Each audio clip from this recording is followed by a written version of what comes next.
Hey guys, welcome to our channel. My name is Philemon. And I am Michelet. If you are new here, welcome to our channel. And if you're not, welcome back. There you go. So today we are about to cook some fish. Stew. It's called Cioppino. Cioppino. I can't pronounce it. it. What is it? It's an Italian based Cioppino stew. It's like a fisherman's stew, just a bunch of seafood and a tomato base. You'll see. We'll get there. Okay. All right. So thank you for watching, and let's get cooking. Okay. So what do we need? I see sea salt given. Salt and pepper, obviously. Okay. Some Italian seasoning. All right. Some fresh garlic. Hot pepper. Habanero peppers. Yes, habanero. All right. Some mirepoix. Just What's a mirepoix? Little celery, carrot, onion mixture. All right. Some tomatoes. Tomato paste. Yeah. And tomato sauce. Yeah. Clam juice. White wine. Seafood stock. And then over to our meats. Hey-o. We have some live mussels that have been chilling on ice. There you go. Some thawed sea scallops.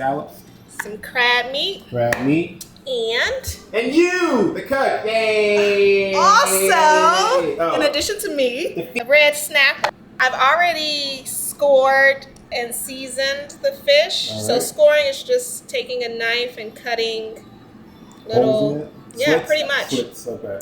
Yeah, and the fish I got from Whole Foods. So I just had them go ahead and chop the head off, clean it, and scale it, and all of that. So I wouldn't have to do any of that. Okay. So I just seasoned it with a little salt, pepper, garlic, onion powder, and a little bit of flour to get a little crisp on it because I'm going to air fry it. I know, I've never air fried a whole fish before. Yeah, so we'll see if that works. If it doesn't, again, I can always just throw it in the pan with some grease. But I think the air fryer is going to work. And it's healthier, right?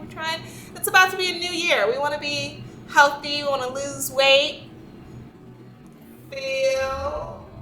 So, the air fryer thing has already been preheated. All right. Going to spray it with some olive oil pan. All right. I don't even know how to just throw it in. Does it fit? Oh, it's hot. Careful. Yeah, it looks fine to me. All right. Excuse the mess, when you're a mom, you can't always have everything under control. So we'll clean up after. So for the scallops, we just want to make sure we peel off this little part. I don't know what it's called, but it's not really edible. It's very chewy. So. Okay, it's good to know. What would happen if you just cooked it like that? You would just be chewing and chewing and chewing and Oh, chewing. it's done. Yeah, but you're fine. Nature's gun. Scallops. Come of the sea. Come of the sea. Okay, so now we have our scallops thawed and dried. Okay. And I'm just going to put a little salt and pepper on them to get them ready for the fire.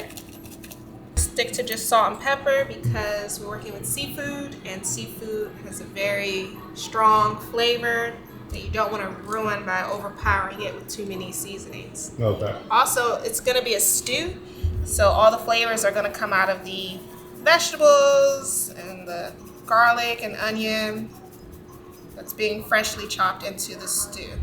Okay. And a little bit of olive oil and butter. Also, it's been 10 minutes, so I'm just going to check on my fish. Still have a ways to go. I'm going to spray it.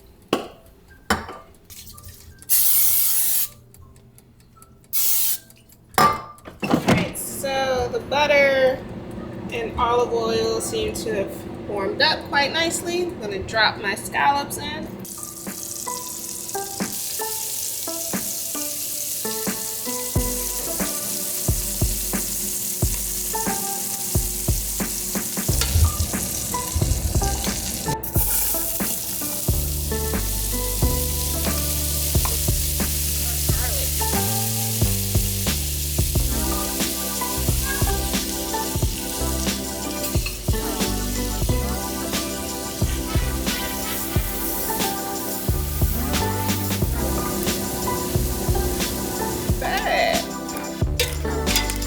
crispy. Oh boy. This side's not as crispy. Oh, it's breaking. Alright. Alright, so now I'm gonna clean the mussels in some cold salt water. The thing about mussels is they are alive.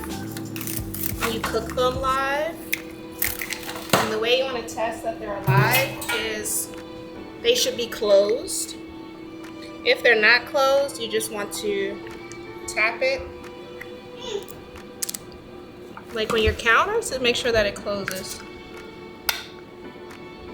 So you see how it closed? I don't know if that was caught on camera, but fun fact, we actually got these for free. Want to tell the story, Phil? No, you tell the story. I wasn't all the way there, but we were in line and they weren't able to ring up the barcode. So Phil always jokes and is like, oh, so it's free? So I heard him say, so it's free. So I thought he was kidding. So I was like, oh, I think they were like $7.99 a pound or something. And the guy was like, oh no, it's free because we can't find it. We don't want to make you guys wait. And I was like, oh, okay, thank you. So yeah, that was our Christmas gift. Christmas miracle. Christmas miracle. All right, so they're all clean. You can tell because this is their bath water versus this clear water. So we're pretty good. They're all closed. So next what we're gonna do is, steam them in some white wine. So you want to use a dry white. This is a Chardonnay, vintage 2018. I don't know what that means.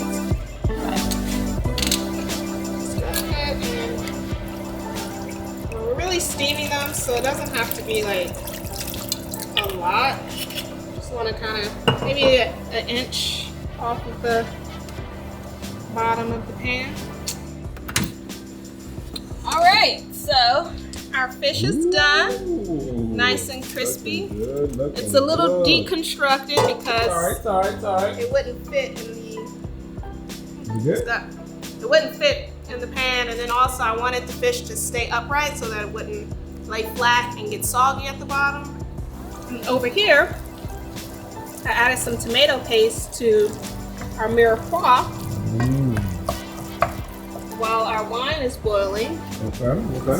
Okay, our wine is boiling. Yeah.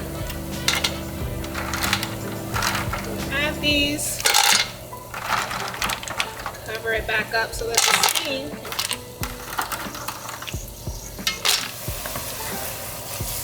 I'm going to add a little white wine to this. A little bit.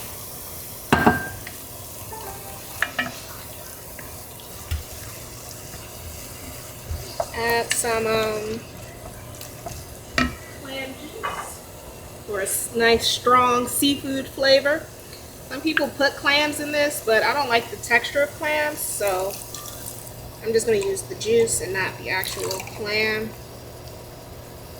But the same way I'm using mussels, you can use clams if you're a clam person. And make some clam chowder. We're going to add some seafood stock.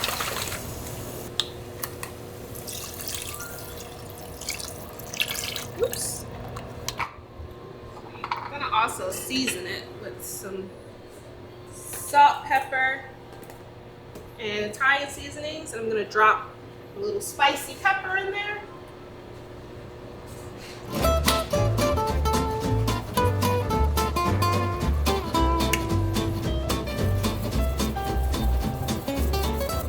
Usually I add garlic powder and onion powder, but I used real garlic and real onion, so I shouldn't need any of that.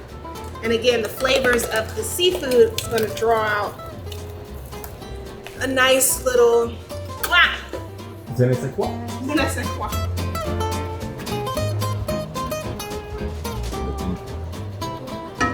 So this seems really tomato-y. I feel like I don't need, I do want actual tomatoes in there, but I don't think I need tomato sauce. So I'm just gonna add some fresh tomato. I mean, not fresh, but diced canned tomatoes.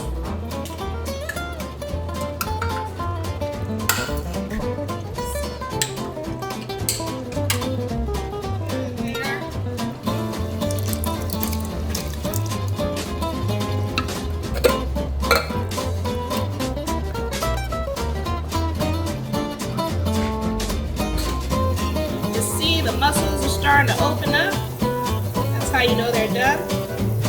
They said, it's getting hot in here. It's getting hot in here. I'm gonna turn those off.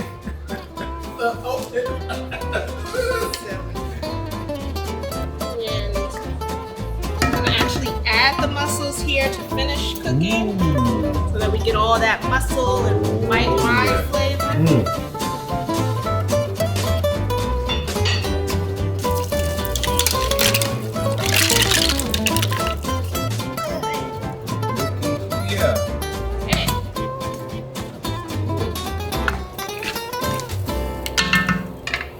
Also have crab meat. I'll go ahead and add to. All right. Remind me again, whose idea was this dish? You just wanted fish stew, okay? Oh, okay. This was my I idea. decided to do it I said Cioppino. Cioppino, Italiano, rigatone. Or however you say it, Cioppino. Oh. Yikes. Cioppino, Italiano, rigatone. The Godfather. You gotta understand. Oh man, that looks good. Now I'm holding off on adding the scallops because they are already cooked and I don't want them to get chewy, rubbery. And then we're just gonna, actually let me taste it first.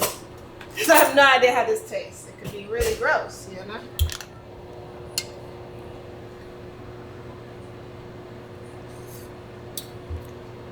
It's actually pretty good. You wanna try it?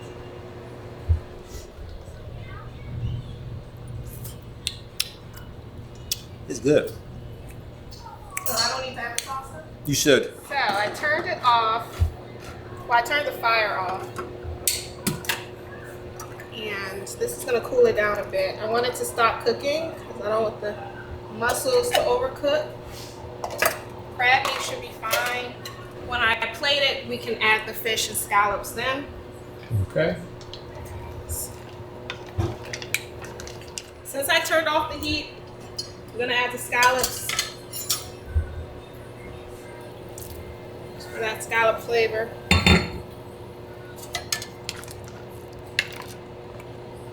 Boom, Cioppino. I also bought a baguette, so probably we'll toast that up real quick for us to enjoy without Cioppino. I really wish I would have looked up how to pronounce it before we started, but whatever. For our seafood stew. So thanks for watching. Hope you learned something, and we will see you next time. Bye.